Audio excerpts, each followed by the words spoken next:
Trevor nunca había sido un tipo entusiasta de los cumpleaños, pero ese año, por alguna razón que no entendía del todo, decidió no ignorarlo. Tal vez porque necesitaba distraerse.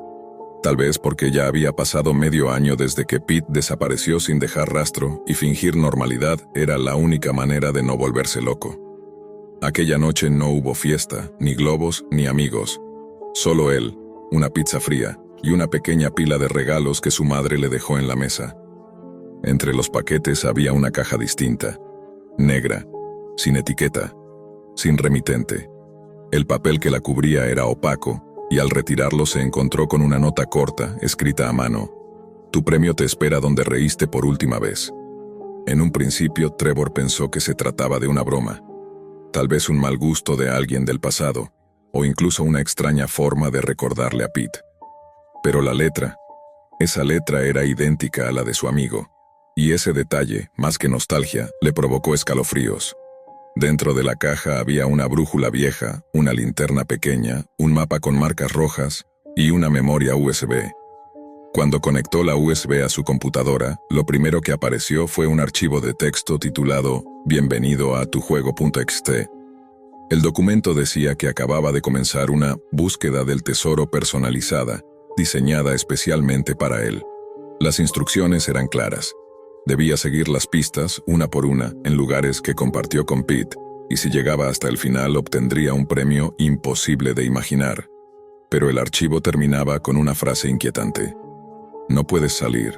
La Deep Web ya sabe quién eres. Estás dentro. Trevor cerró la laptop de golpe. No entendía qué sentido tenía todo esto. No había usado la Deep Web en años, desde que un amigo le mostró cómo navegar por Tor para descargar libros prohibidos y mirar foros oscuros donde nadie usaba nombres reales. No recordaba haber dejado puertas abiertas, y mucho menos haber autorizado algún juego. Al día siguiente, mientras intentaba olvidarse de Lazu, encontró un sobre en su buzón. No tenía sello ni dirección. Dentro había una foto. Él, la noche anterior, sentado frente a su computadora, con la pantalla mostrando el archivo abierto. Abajo, con tinta roja, decía: Muy bien, primer paso cumplido. Vamos al siguiente. La primera ubicación marcada en el mapa era una vieja banca en el parque donde Trevor y Pete solían reunirse después de clases, cuando todo era más simple, cuando aún creían que el mundo no era tan cruel. Al llegar, revisó debajo de la banca y encontró una bolsa de plástico. Dentro había otra nota, más enigmática aún. Recordar es revivir, pero cuidado, revivir también significa desenterrar. Y entonces comenzó. La segunda pista lo llevó a una cabina telefónica abandonada, luego a una cabaña vieja cerca del lago. En cada sitio había objetos cuidadosamente colocados. Un dibujo que él mismo había hecho en el colegio. Un mechón de cabello amarrado con una cinta azul, igual al que Pete solía usar en la secundaria. Una grabadora con una voz distorsionada que le decía: Estás haciendo lo correcto, ya casi llegas al final, no mires atrás. La paranoia se instaló en su mente como una enfermedad. No sabía si estaba siendo seguido. No sabía si alguien había manipulado sus recuerdos, sus objetos, su pasado entero. Pero no podía detenerse. Algo lo empujaba hacia adelante, como si una fuerza invisible lo guiara, o como si fuera el protagonista de una película donde él no escribió el guión. La siguiente pista lo llevó a un campo remoto, un terreno baldío donde solían fumar y reír sin miedo a que los descubrieran. Era de noche, había niebla, y una cruz de madera clavada en medio del terreno. Al principio pensó que era parte del juego, otra trampa psicológica, pero al escarbar con las manos, porque había una pala a pocos metros convenientemente colocada, sintió algo blando y húmedo. Siguió cavando aunque el instinto le gritaba que huyera, y entonces lo vio. Un cuerpo, una bolsa negra, y dentro, el rostro pálido y descompuesto de Pete. Trevor retrocedió de inmediato, tropezó, gritó sin voz, vomitó. El terror era tan profundo que paralizaba, y lo peor estaba por venir. Junto al cuerpo alguien había dejado una serie de objetos, una carta escrita con su puño y letra, una que jamás recordaba haber escrito, el mismo cuchillo que encontró en la cabaña, ahora limpio pero cubierto de huellas, y una vieja camiseta manchada de sangre. Todo lo vinculaba con el asesinato. Todo apuntaba a él. Sonó su teléfono. Una notificación de un número desconocido. Un enlace de la Deep Web. Cuando lo abrió, se encontró con un sitio oculto, alojado en los niveles más profundos del navegador Tor. El título del sitio era La cacería perfecta, el inocente culpable. Era un foro, y él era el tema central. Había capturas de pantalla suyas, fotos de los lugares a donde había ido, imágenes de los objetos que había tocado, incluso una transmisión en vivo con un contador regresivo. El sitio tenía usuarios activos, decenas, tal vez cientos. Comentaban, apostaban, opinaban, algunos preguntaban cuándo sería capturado. Otros celebraban lo convincente que era su expresión de miedo. Había sido manipulado desde el principio. La Deep Web no solo le había arrebatado a Pete, le había robado la vida entera. Todo era una trampa meticulosamente diseñada para incriminarlo, para destruirlo. Y lo peor de todo, aún quedaban pistas por encontrar. Aún quedaban ojos observándolo. Aún no había terminado el juego. Trevor no sabía cuánto tiempo llevaba caminando. La tierra bajo sus pies parecía moverse con cada paso, como si todo lo que conocía se estuviera desmoronando bajo él. Cada vez que cerraba los ojos, veía el rostro de Pete. No como era cuando estaban en el colegio, riéndose por tonterías, sino como lo había encontrado. Pálido, inmóvil, muerto. El juego lo había destrozado. Intentó borrar las imágenes de su cabeza, pero no podía. Cada vez que parpadeaba, las fotos del sitio de la Deep Web aparecían como flashes. Su rostro distorsionado por el miedo. Sus manos cavando la tierra, el cuerpo, la sangre. No sabía quién había montado esa trampa, pero la perfección con la que lo incriminaban solo podía ser obra de alguien con acceso total a su vida. Las publicaciones en el foro se volvían más frenéticas. Algunos usuarios pedían que se transmitiera su captura en vivo. Otros, más crueles, exigían que él fuera el siguiente en ser enterrado. Un nuevo mensaje apareció en la pantalla. Última pista, vuelve a casa. Trevor temblaba cuando abrió la puerta de su casa. Todo estaba en silencio. Sus padres no estaban. Habían salido la noche anterior y aún no volvían. Sobre la mesa del comedor, como si alguien lo hubiera dejado hacía segundos, encontró una caja blanca. Dentro, una laptop nueva, ya encendida. No necesitó iniciar sesión. El sistema se abrió solo y automáticamente cargó una videollamada. En la pantalla apareció una figura encapuchada, el rostro completamente pixelado, la voz distorsionada. «Bienvenido al final, Trevor». «¿Quién eres?», susurró él. «Soy el arquitecto, el que vio tu alma, el que conoce tus secretos mejor que tú. ¿Por qué haces esto? ¿Por qué a mí?». El encapuchado inclinó la cabeza. «Porque quisiste jugar, porque abriste la puerta en la Deep Web cuando eras adolescente. ¿Recuerdas? Las páginas de retos, los foros de conspiración, las salas ocultas. Pensabas que no importaba, que nadie te vería. No, yo... Fuiste seleccionado, hace años, tú y Pete, pero él no quiso seguir, se salió, así que lo convertimos en tu prueba». ¿Prueba de qué? De cuánto tiempo se necesita para romper a alguien, para convertirlo en el monstruo que la sociedad espera ver. Trevor cayó al suelo sintiéndose vacío. No había escapatoria. Todo había sido manipulado. Cada movimiento, cada recuerdo, cada lugar. Su vida era un tablero de ajedrez, y él, la pieza sacrificable. Pero entonces, antes de que pudiera cerrar la laptop, la transmisión cambió. Apareció una sala iluminada con tubos fluorescentes. En el centro, una camilla, y sobre ella, Pete, vivo, entubado, desnutrido, con los ojos abiertos y fijos en la cámara. Trevor gritó. Lloró. No entendía nada. ¿Está vivo? ¿Está vivo? Lo estuvo, hasta que cavaste su tumba, respondió la voz. Lo manteníamos así para ti. Pero el juego debía cerrar su círculo.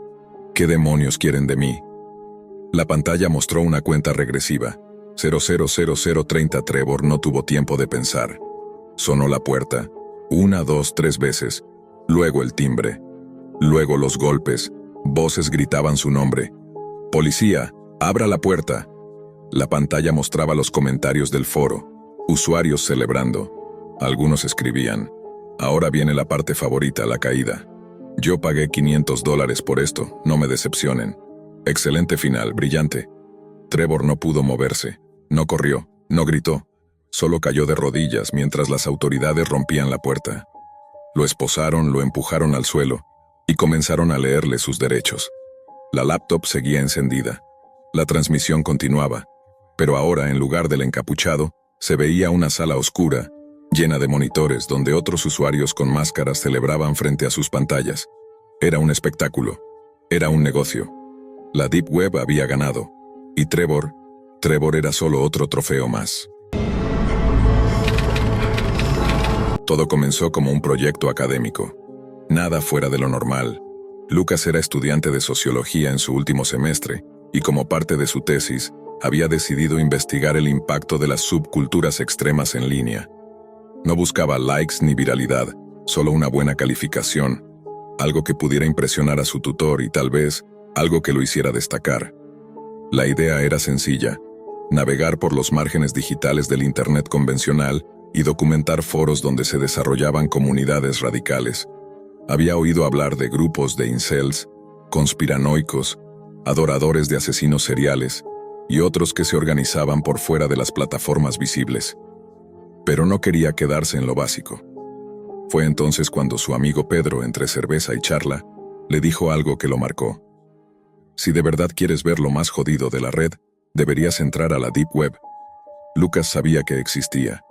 Sabía que con el navegador Tor podía acceder a dominios ocultos y que allí se alojaban mercados ilegales, vídeos prohibidos y foros donde la moralidad no tenía cabida. Lo que no sabía era que algo tan banal como una curiosidad académica lo arrastraría directo al infierno. Instaló Tor una madrugada, cuando el silencio del edificio estudiantil pesaba como una lápida. En su primera semana navegó entre páginas llenas de código, chats vacíos y sitios caídos. La mayoría no llevaba a ninguna parte. Pero una noche encontró un foro en funcionamiento. Su nombre era directo, enfermizo, entusiastas del suicidio. Lucas pensó que se trataba de un grupo de apoyo, algo sombrío, sí, pero no tan raro. Dentro encontró hilos donde personas de todo el mundo compartían sus pensamientos más oscuros, autolesiones, intentos fallidos, listas de métodos, imágenes. Pero lo que más le llamó la atención fue una sección privada, accesible solo tras responder correctamente un acertijo enfermizo. Lucas lo resolvió después de 3 días, y ahí fue donde todo cambió. Un nuevo enlace apareció, acompañado por un texto que decía: próxima función, esta noche, no recomendado para cobardes. Debajo un simple botón: acceder al show del suicidio. Lucas lo dudó. Cerró la laptop, volvió a abrirla. Dudó de nuevo. ¿Era parte del foro? ¿Una actuación teatral? ¿Una performance? Tal vez grabaciones falsas. Pensó en el morbo, en su tesis, en lo mucho que podría impactar su trabajo si incluía un análisis de eso, y clicó. Lo que vio a continuación era una transmisión en vivo, sin filtros, sin censura. En el centro de la pantalla, un escenario rudimentario con un telón negro, luces rojas intermitentes y una cámara fija apuntando hacia una silla metálica. En las esquinas se veían 3 figuras encapuchadas, sentadas como jueces. Detrás de ellos, una especie de marcador digital que sumaba votos de una audiencia invisible. Lucas miraba paralizado. Los comentarios se acumulaban en un chat lateral lleno de símbolos, emojis distorsionados y frases en múltiples idiomas. Algunos pedían métodos más creativos, otros hacían apuestas, otros simplemente reían. A los 5 minutos entró el primer participante, un hombre de unos 40 años demacrado, vestido con una bata blanca. Su rostro reflejaba resignación y un temblor constante en sus manos. Se sentó en la silla. Uno de los jueces se levantó, se acercó y le entregó una pistola. Lucas pensó que era una broma, pero el hombre no titubeó. Se llevó el arma a la boca. Lloraba. Uno de los jueces le acarició el hombro, y entonces apretó el gatillo. El sonido seco del disparo reventó los altavoces de la laptop.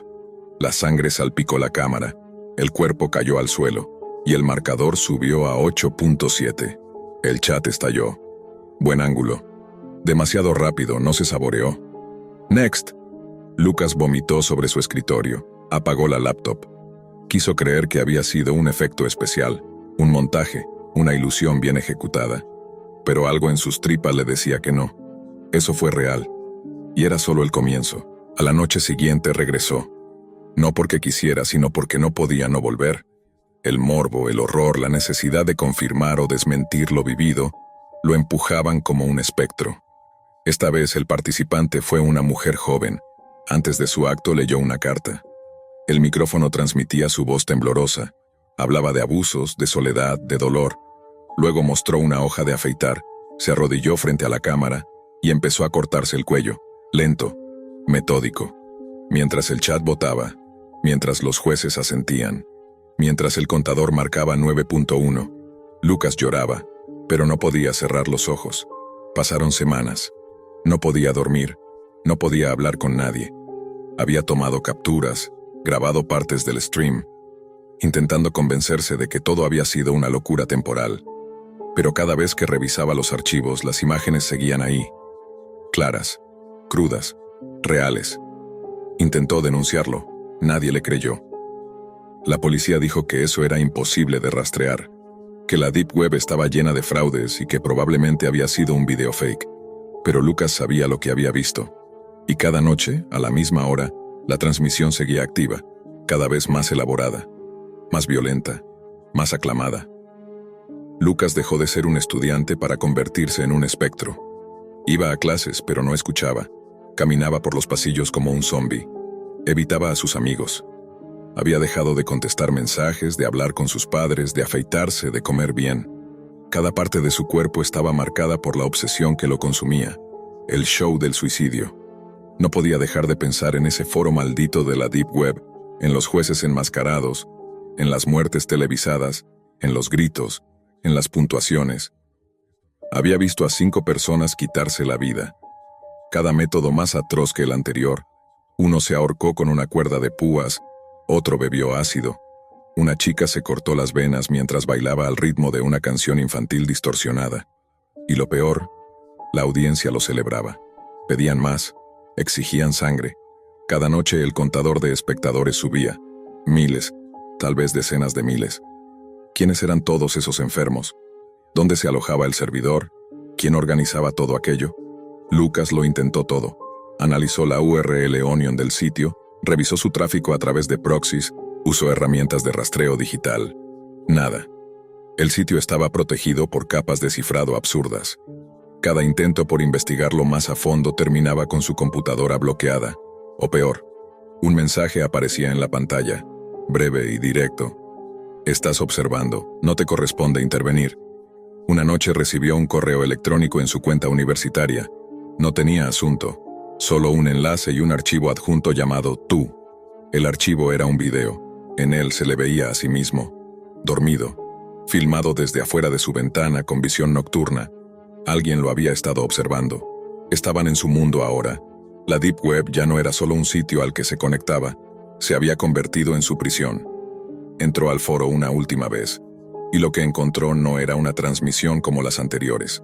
Era una sala de espera virtual, una página negra con un reloj regresivo y un solo mensaje parpadeante. Ya eres parte del show. Durante los siguientes días todo empeoró. Recibía llamadas de números desconocidos a las 3 de la mañana. Si las contestaba, nadie hablaba. A veces, solo se escuchaba una respiración agitada. Una vez creyó oír su propio nombre susurrado al fondo. Le hackearon el teléfono. Su cámara frontal se encendía sola. Una noche alguien dejó una máscara negra frente a su puerta. Y dentro, un USB. Lucas, aterrado, lo conectó. Dentro solo había un archivo de texto. Te toca. Fue entonces cuando entendió que ya no era espectador. Había cruzado una línea invisible. Había mirado demasiado. Había permanecido demasiado tiempo. Había intentado denunciar. Y ahora él era parte del espectáculo. La siguiente transmisión del show del suicidio fue distinta. No había un escenario, ni jueces, ni música. Solo una habitación gris. Una silla. Una cámara enfocada directamente al rostro de Lucas, atado, desesperado, suplicando con la mirada. El contador de espectadores alcanzó cifras que jamás había visto. Más de 70,000 conectados. El chat hervía de emoción. «Mírenlo», dijo una voz distorsionada detrás de cámara. Un infiltrado, un hipócrita, un investigador. Lucas gritaba, lloraba, se revolvía en su silla. La voz continuó. Él los vio morir. No hizo nada. Solo observó. Así como ustedes. Así como todos. En ese momento, el marcador digital empezó a llenarse de votos. No puntuaban su acto. Votaban si debía morir o no. Los jueces aparecieron lentamente desde las sombras. Esta vez, llevaban máscaras con la cara de Lucas. El voto fue unánime. Uno de los jueces levantó un cuchillo oxidado y se acercó. La transmisión no se cortó. Todo se mostró. La muerte no fue rápida, fue metódica. Fue para la audiencia. Y los aplausos en el chat parecían interminables. Esa fue la última transmisión que se encontró registrada en el foro Entusiastas del Suicidio. Días después, la policía encontró la habitación de Lucas completamente vacía, excepto por una cámara encendida y una laptop con Tor aún abierta. No había rastros de sangre, ni cuerpo, ni huellas. Solo una nota digital en la pantalla. Gracias por mirar, mañana más. Todo comenzó con una búsqueda inofensiva.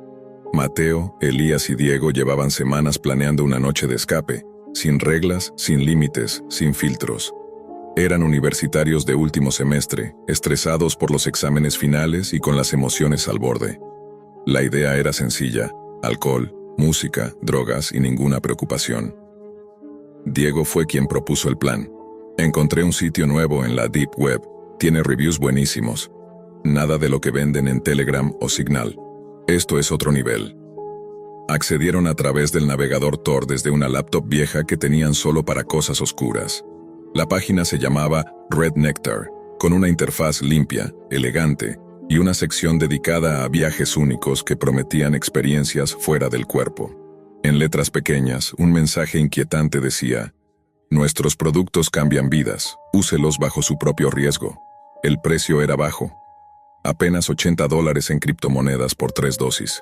La entrega llegó 2 días después en un paquete negro sin remitente. Dentro, 3 cápsulas color violeta y un papel doblado que decía: «El fin de semana empieza cuando cierras los ojos. Buena suerte». La droga la tomaron en el departamento de Diego, a medianoche. Encendieron velas, pusieron música suave y se acostaron esperando los efectos. El resto fue oscuridad. Cuando Mateo despertó, todo era distinto.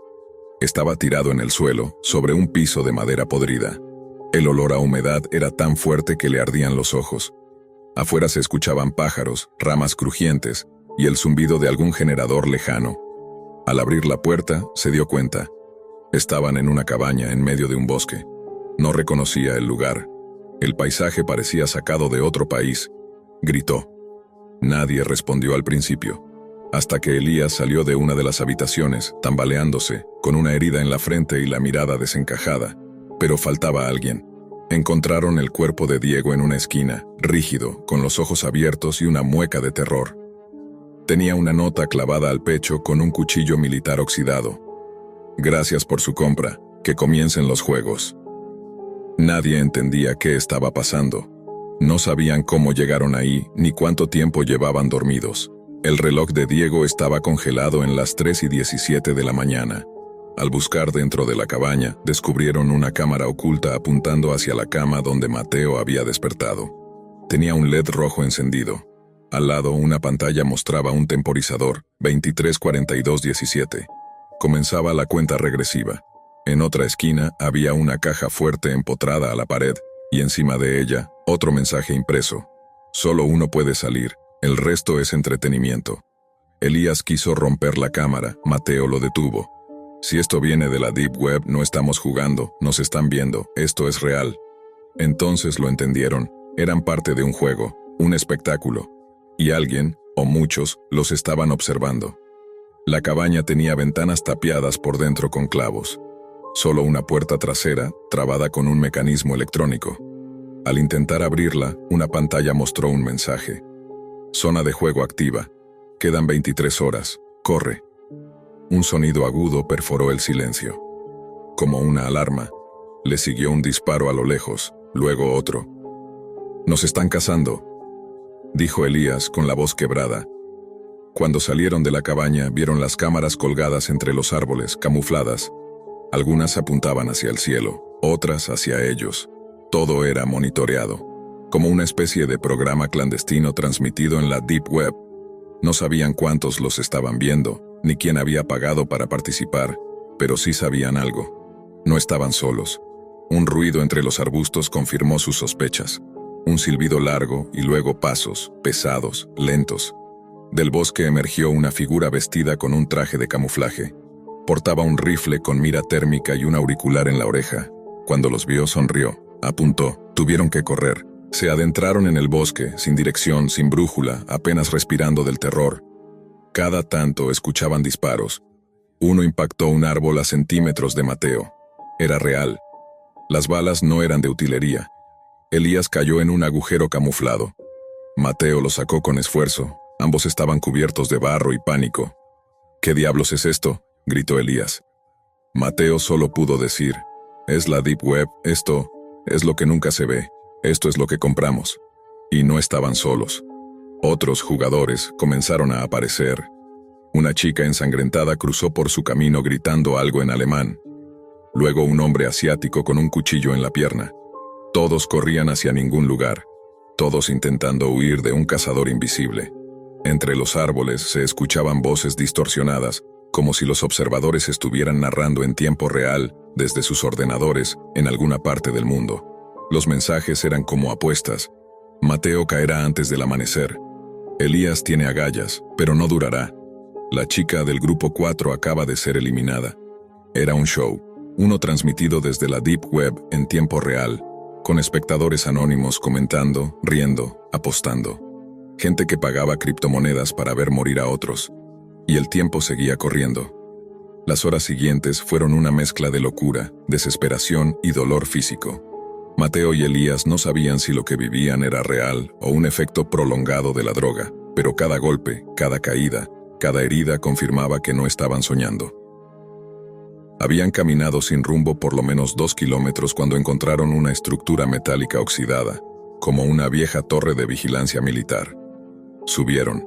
Desde la cima vieron lo que parecía una base improvisada, una carpa blanca con focos, 2 generadores y 3 hombres armados conversando mientras revisaban tabletas electrónicas. Elías sacó de su bolsillo lo que parecía un pedazo de papel mojado, medio deshecho. Era parte del empaque original de la droga. Había algo más impreso en el reverso que no habían notado antes.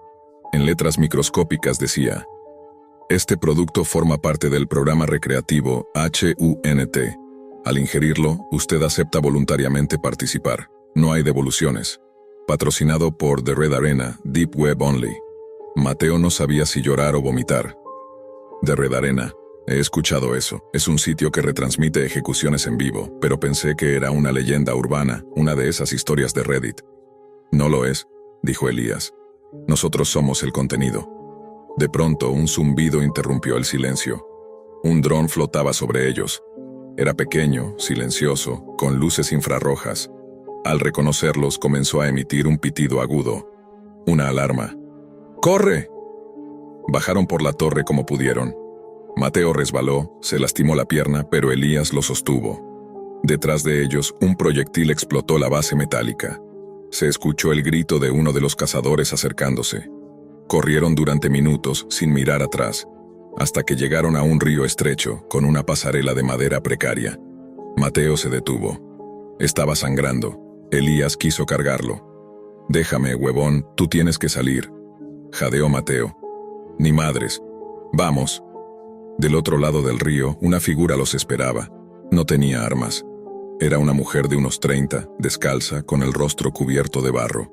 Les hizo una seña para que se acercaran. Elías dudó. ¿Y si es una trampa? No tenemos opción. Cruzaron. La mujer los llevó a una cueva oculta tras una cascada. Allí había un grupo de 5 personas más, todos en condiciones deplorables. Un adolescente filipino, un anciano negro con una herida de bala en el costado, 2 chicas que no hablaban, y un hombre caucásico en estado de shock que no paraba de repetir: «No hay salida, no hay salida, no hay salida». La mujer habló en susurros. «Esto lleva días. Las reglas son simples. No las hay. Algunos nos capturan y nos devuelven, otros nos matan. Es un juego para ellos, una transmisión global. Cada uno de nosotros fue drogado, secuestrado y traído aquí desde distintos países. Todos pagamos por algo. Ninguno sabíamos lo que venía después». Mateo no podía creerlo. «¿Y los que ven esto, desde la Deep Web? Pagaron para vernos morir. Pagan más si alguien sufre. pagan aún más si uno de nosotros mata a otro. Es un evento premium, según ellos. El anciano habló con dificultad. Yo maté a uno de los nuestros. Lo hice por una caja con comida. Me la lanzaron desde un dron después. ¿Te imaginas eso? Los demás lo miraban con odio. La paranoia crecía. Mateo revisó su reloj. Quedaban 9 horas. El grupo discutía si era mejor seguir huyendo o atrincherarse. Algunos decían que había una zona marcada como salida en un mapa filtrado por un cazador muerto. Otros creían que era otro truco. Mateo, en cambio, propuso algo diferente. Hay que romper la transmisión. Si nadie puede vernos, esto deja de tener sentido para ellos. La mujer negó con la cabeza. Ya lo intentaron. Hay un servidor móvil en algún punto del bosque. Cada intento por sabotearlo termina en ejecución pública. Lo hacen para dar el ejemplo. El show no se puede interrumpir. En ese momento se escuchó un estruendo afuera, como un árbol cayendo. Después, voces, risas. Las cámaras giraron hacia la entrada de la cueva. Un nuevo mensaje apareció, proyectado por uno de los drones en la pared rocosa. Público Premium ha votado. Hora del desafío sorpresa. Una compuerta se abrió cerca del lugar. Una caja metálica emergió del suelo. Dentro había 2 cuchillos, una linterna y una nota. Un traidor está entre ustedes. El primer asesinato será recompensado con inmunidad y transporte aéreo fuera del perímetro.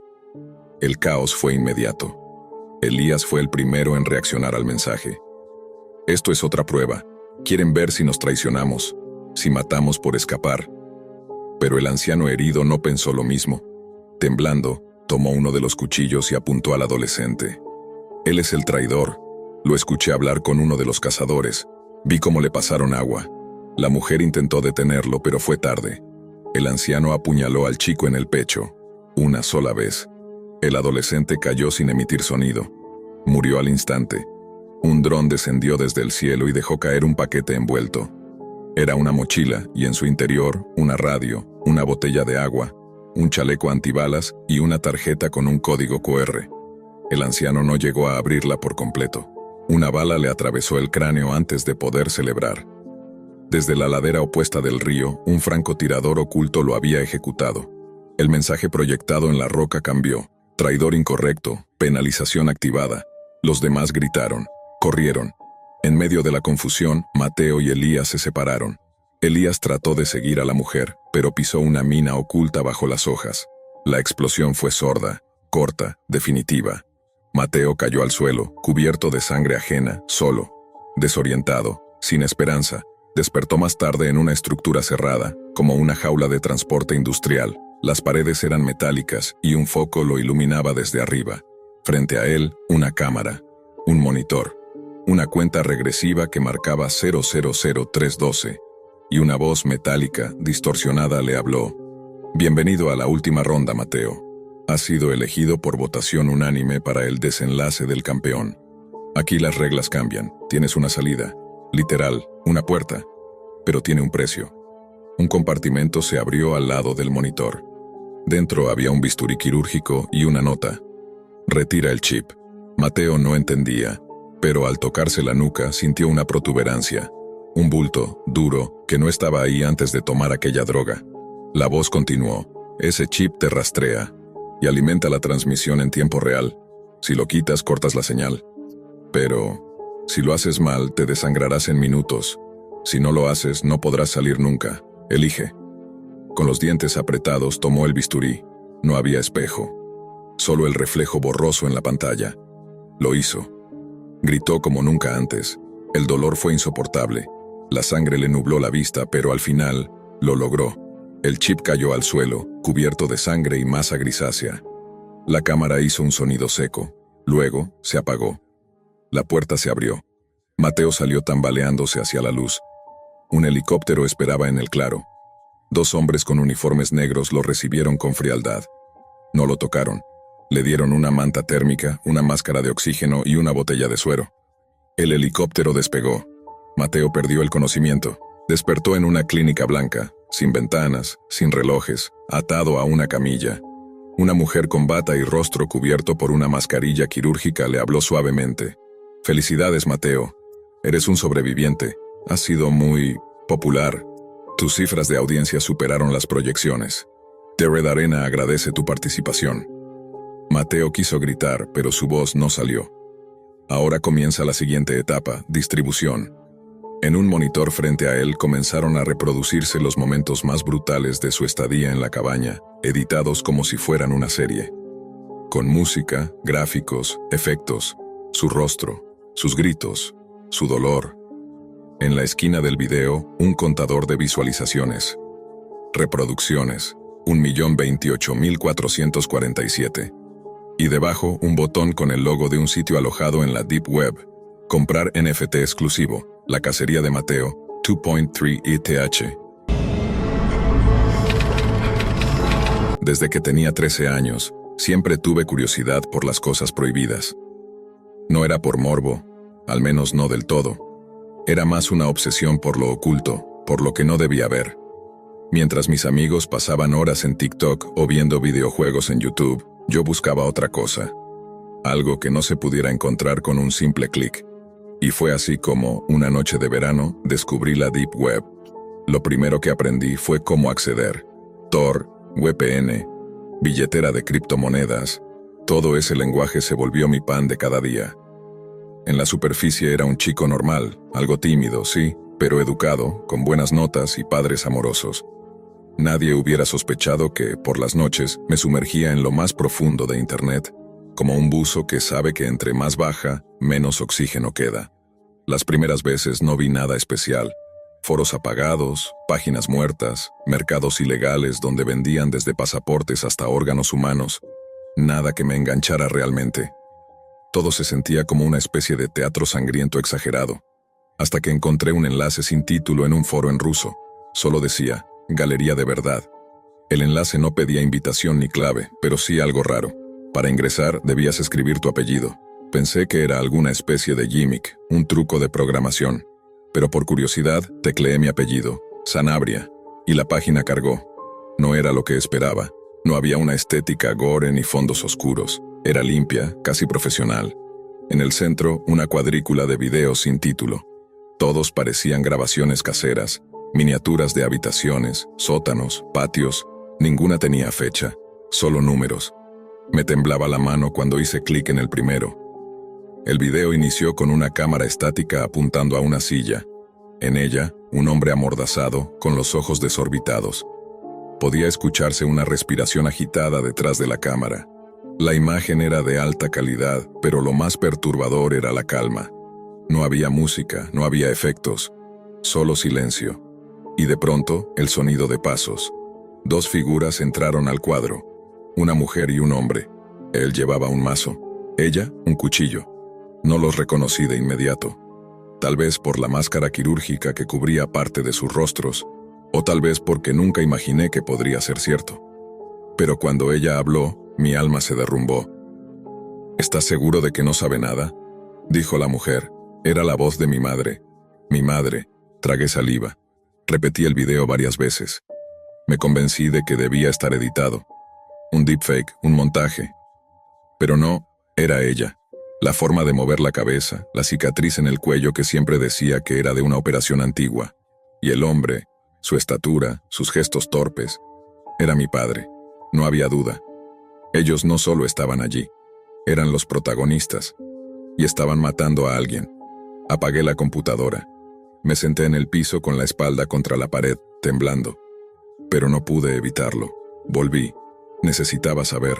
En la galería había más videos. Uno decía, número 0237. Lo abrí. La escena era distinta. Esta vez, una habitación vacía con una sola lámpara colgando.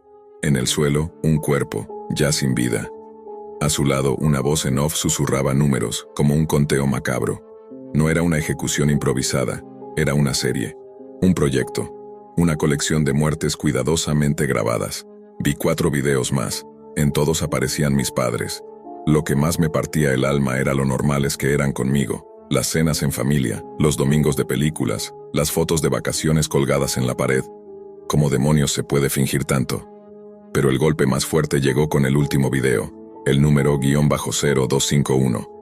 Aparecía una silla vacía en medio de un sótano.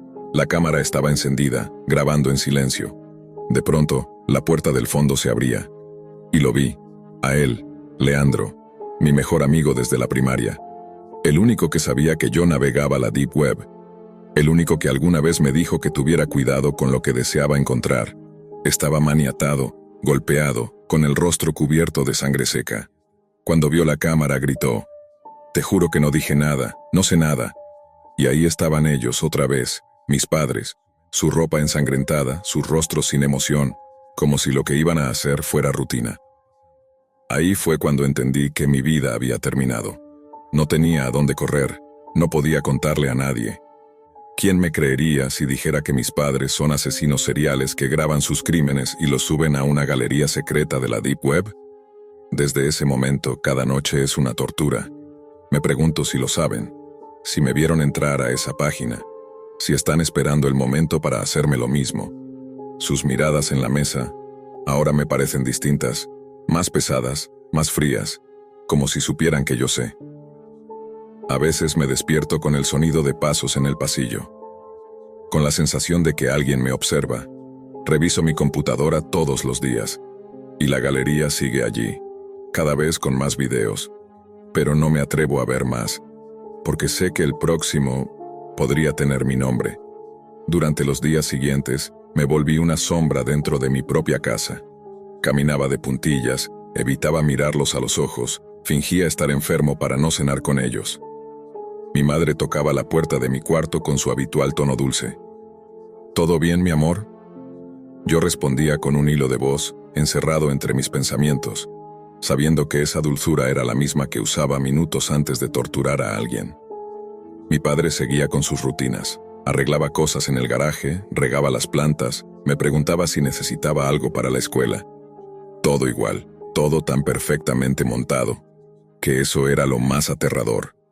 Pensé en denunciar, en huir, incluso pensé en matarlos antes de que me mataran ellos, pero no tenía pruebas físicas, no tenía cómo mostrar lo que vi sin revelar que había estado navegando por la Deep Web. ¿Y si eliminaban la galería? ¿Y si ya sabían todo? ¿Y si me estaban observando desde el primer video? Una noche tomé valor. Ingresé otra vez a la página. La galería había cambiado. Ahora había una pestaña nueva con un icono de ojo. Al hacer clic apareció una línea de texto. «Bienvenido de nuevo, Tomás. ¿Quieres ver lo que viene?». Me congelé. Mi nombre. No mi apellido. Mi nombre. La pantalla parpadeó y se abrió una transmisión en vivo. Era mi habitación, desde un ángulo que yo no reconocía. Había una cámara oculta dentro de mi propio cuarto. La respiración se me cortó. Me giré lentamente, escaneando las paredes, la lámpara, los estantes. Y ahí estaba. Un pequeño punto negro escondido dentro de la rejilla del aire acondicionado. Había sido observado todo este tiempo, no solo cuando descubrí los videos, sino desde mucho antes. Y entonces llegó el punto de quiebre. Bajé al sótano cuando ellos dormían. Revisé cada rincón. La casa tenía una trampilla vieja, cubierta con alfombra, justo debajo del mueble de herramientas de papá. Bajé con una linterna y lo que encontré me paralizó. Cajas con cintas, discos duros rotulados por año, ropas ensangrentadas, máscaras quirúrgicas, instrumentos de tortura, y en una esquina, una mesa con una cámara vieja apuntando a una silla. La misma escena de los videos. Ahí era donde ocurría todo. Toqué sin querer una cuerda colgada del techo y la lámpara colgante se encendió. El sonido del foco al vibrar me sobresaltó, pero fue lo que oí después lo que me destrozó. Pasos arriba. La puerta del piso crujió, y luego, silencio. Subí de inmediato, pero no había nadie. Todo estaba como antes. Silencio absoluto. Esa noche dormí con un cuchillo bajo la almohada. Pasaron 2 días, y entonces ocurrió. Un viernes al volver del colegio, encontré una nota pegada en la puerta de mi cuarto. «Sabemos que entraste al sótano. Hablemos». A las 10 de la noche la nota no tenía firma, pero no la necesitaba. Su caligrafía era perfecta, la misma con la que mi madre escribía las tarjetas de cumpleaños. Fui al baño, vomité 2 veces. Pensé en correr, pero no podía dejar atrás todo sin saber qué iba a pasar. Tal vez querían explicarlo. ¿Podía haber alguna lógica detrás? Nada justifica eso. Pero ahí estuve, a las 10 en punto, sentado en la mesa del comedor, con los dos frente a mí. Papá sirvió café. Mamá no sonreía. «Te lo advertimos muchas veces, Tomás», dijo él. «Te dijimos que no vieras lo que no debías», dijo ella. Guardé silencio. Mi padre suspiró. «Queremos que entiendas algo. No somos monstruos. Somos necesarios. Hay un equilibrio en este mundo, y nosotros hacemos nuestra parte. No matamos por placer. Lo hacemos por encargo, y la Deep Web es el canal correcto». Se referían a su trabajo como si fuera una empresa. Me hablaron de contratos, de nombres, de pagos en criptomonedas. Era surreal. «Leandro, fue un error», dijo mamá. «Habló más de la cuenta, nos puso en riesgo». No lloré. Solo los miré como quien observa una especie distinta. Mi padre se inclinó. «Y ahora tú estás en riesgo también. La galería no es solo para clientes, es para miembros. Y tú ya fuiste registrado». Ahí supe que estaba atrapado. Me ofrecieron una elección. «O te unes a nosotros», dijo mi madre, «o desapareces, como todos los demás». No respondí. Solo asentí con la cabeza. Esa noche no dormí. Planeé todo. Tenía solo una oportunidad. No podía enfrentarlos físicamente, pero sí exponerlos. Pasé días extrayendo los videos, guardándolos en una USB cifrada, ocultándola dentro de una lámpara vieja en el cobertizo. Preparé un paquete anónimo para enviarlo a un periodista de crímenes cibernéticos que conocí en un foro. Esperaba que lo suficiente llegara a manos correctas. Esperaba que alguien me creyera. Pero una semana después, mi casa amaneció vacía, sin señales de ellos. La galería había desaparecido. Todos los videos, eliminados. Las cuentas en la Deep Web, borradas. Solo quedaba un mensaje en mi correo cifrado. «Ya no perteneces a esta familia, pero nunca estarás fuera del alcance». Desde entonces, vivo con otra identidad.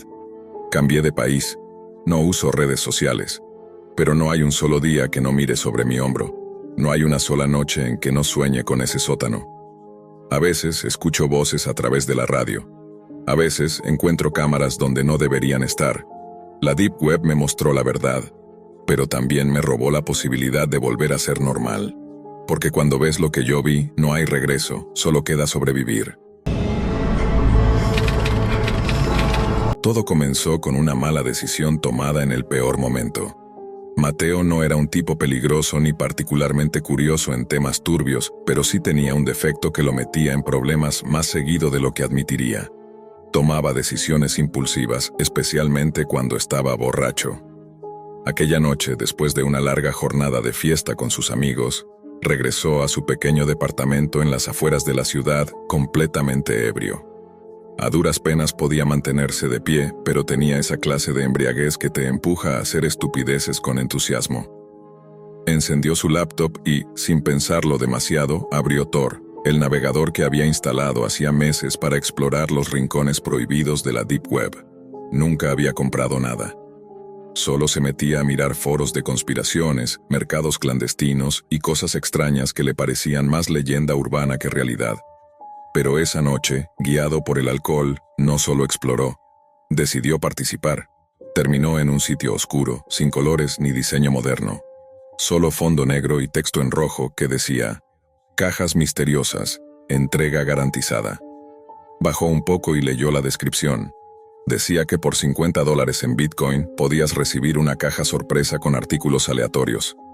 La lista incluía desde tecnología de segunda mano, como celulares y tablets, hasta joyas robadas, drogas recreativas, objetos personales de personas desconocidas e incluso recuerdos únicos. Mateo se rió. Le parecía ridículo y emocionante a la vez. El detalle que lo empujó a hacerlo fue que uno de los ejemplos decía: «Podrías recibir un iPad de última generación». Sin pensarlo, transfirió $50 en criptomonedas y, por si fuera poco, escribió en el formulario de contacto un mensaje patético: «Hola, quiero el iPad. Si me lo mandan, les doy 50 más». Luego hizo justo eso. Envió otros 50, como si estuviera sobornando al azar a alguien del otro lado del mundo que ni siquiera sabía si existía. Cerró su laptop y se desplomó en la cama. A la mañana siguiente, tenía una migraña brutal. Ni siquiera recordaba bien lo que había hecho. Con los días, lo olvidó casi por completo. Pasaron casi 3 semanas. Una tarde, cuando regresaba de trabajar, encontró un paquete frente a la puerta de su apartamento. No tenía remitente. Era una caja de cartón sencilla, sellada con cinta negra y su nombre escrito en marcador rojo. No venía con logos de paquetería, ni estampillas, ni nada que indicara su procedencia. Mateo la miró un momento, confundido. La subió con cuidado, preguntándose si alguien se había equivocado o era algún tipo de regalo. Una vez dentro de su departamento, se sentó en el suelo y tras vacilar unos segundos, la abrió. Lo primero que sintió fue el olor. No era putrefacto, pero sí denso. Una mezcla entre humedad, perfume barato y algo más indefinible, como encierro. Dentro de la caja encontró cosas que no tenían ningún tipo de relación entre sí. Había un suéter de mujer claramente usado y con aroma a cigarro, una bolsita con marihuana seca, un frasco de pastillas azules sin etiqueta, una cadena de oro sucia y vieja, con una inscripción en letras rusas, y en el fondo, envuelto en papel burbuja, un iPad negro, sin logo, sin marcas, completamente anónimo. Mateo se quedó inmóvil por unos segundos. Luego se echó a reír. No podía creer que, dentro de todo, le hubieran mandado lo que pidió. Encendió el dispositivo, sorprendido de que aún tuviera batería, y vio que solo tenía una carpeta en el escritorio. Memorias. La abrió sin pensarlo. Había decenas de fotografías. Las primeras eran irrelevantes. Calles, estaciones de bus, una cabina telefónica rota. Pero pronto, todo se volvió inquietantemente familiar. Reconoció el parque frente a su edificio, la entrada del complejo donde vivía, su propio buzón, su puerta. Las siguientes fotos estaban tomadas desde dentro de su departamento. Había una imagen de su sala, una de su cocina con la nevera abierta, otra del pasillo que llevaba a su cuarto. Lo más perturbador es que todas estaban captadas desde ángulos imposibles, como si alguien hubiera estado caminando dentro de su casa mientras él dormía. Mateo sintió un sudor frío en la espalda. Pasó rápidamente las imágenes, con la respiración agitada. Una mostraba a su madre, dormida en el sofá cuando lo visitó la semana anterior. En la foto, al fondo, se alcanzaba a distinguir una figura oscura, encapuchada, de pie en el umbral de la puerta. Otra imagen mostraba su baño con la luz encendida, y otra más. Su habitación con él durmiendo, cubierto hasta la cintura. Esa última imagen lo hizo retroceder. Era una foto suya, acostado en su cama. Él nunca permitió que nadie más tuviera las llaves del apartamento. Nadie más vivía con él. Y esa imagen solo podía haberse tomado desde dentro, a menos de 1 metro de distancia. El iPad vibró de pronto. Una nueva foto apareció en la carpeta. Mateo tragó saliva. Era una captura tomada hacía apenas unos segundos. La imagen mostraba su rostro viendo el iPad, exactamente como estaba ahora. Saltó del suelo. Dejó caer el dispositivo y comenzó a revisar el apartamento, gritando, revisando puertas, ventanas, el closet, debajo de la cama. Nada. Todo parecía cerrado. Todo parecía normal.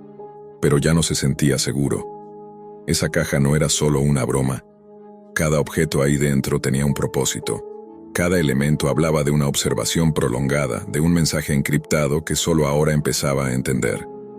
La Deep Web no solo le había robado su dinero, le había quitado algo más valioso, su privacidad, su seguridad, su paz. Lo había convertido en un blanco. Mateo no durmió esa noche, ni la siguiente.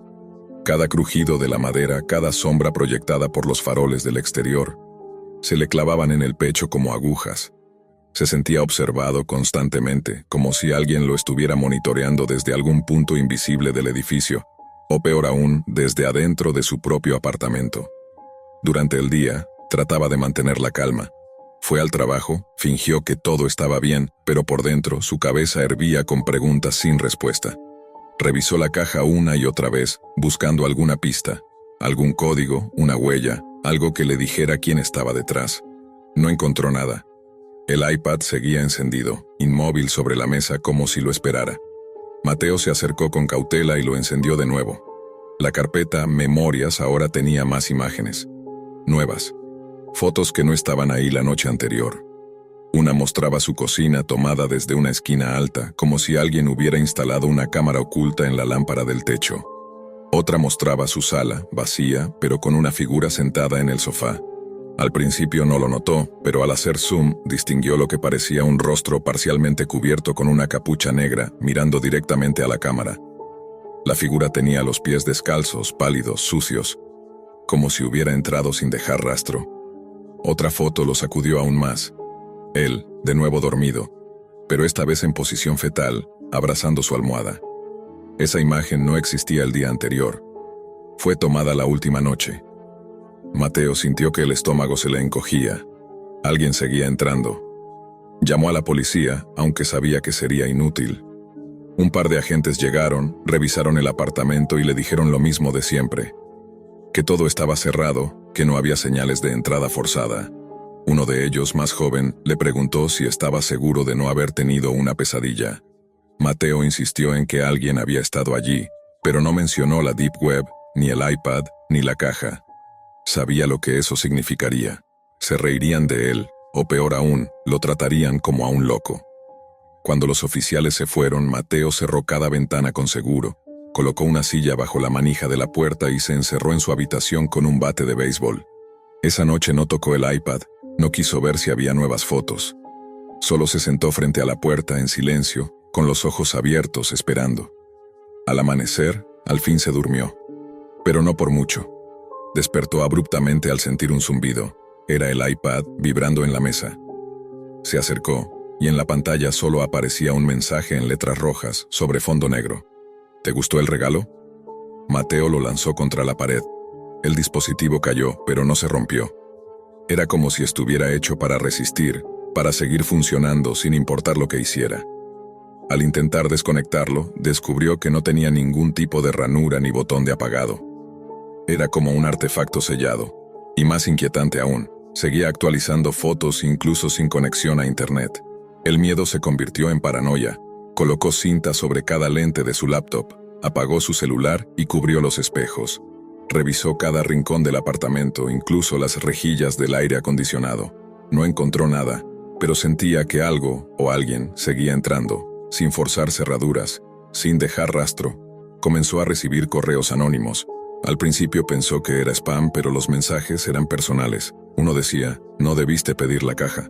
Otro, nos gusta cómo duermes. Mateo entró en pánico. Intentó rastrear los correos, pero provenían de servidores imposibles de rastrear, en dominios ocultos, con encriptación que superaba cualquier sistema gratuito de análisis. Cada vez que respondía, recibía una imagen suya en cuestión de minutos, tomada desde un ángulo distinto. Algunas mientras comía, otras mientras iba al baño, una incluso mientras se duchaba.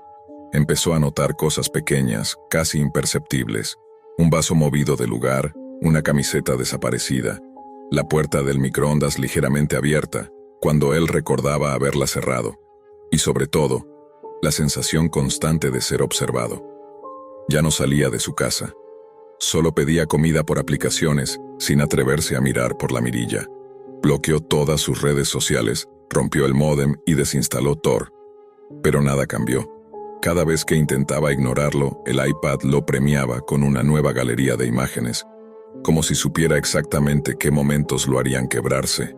Fue entonces cuando Mateo entendió que esto no era una simple broma, ni una amenaza pasajera.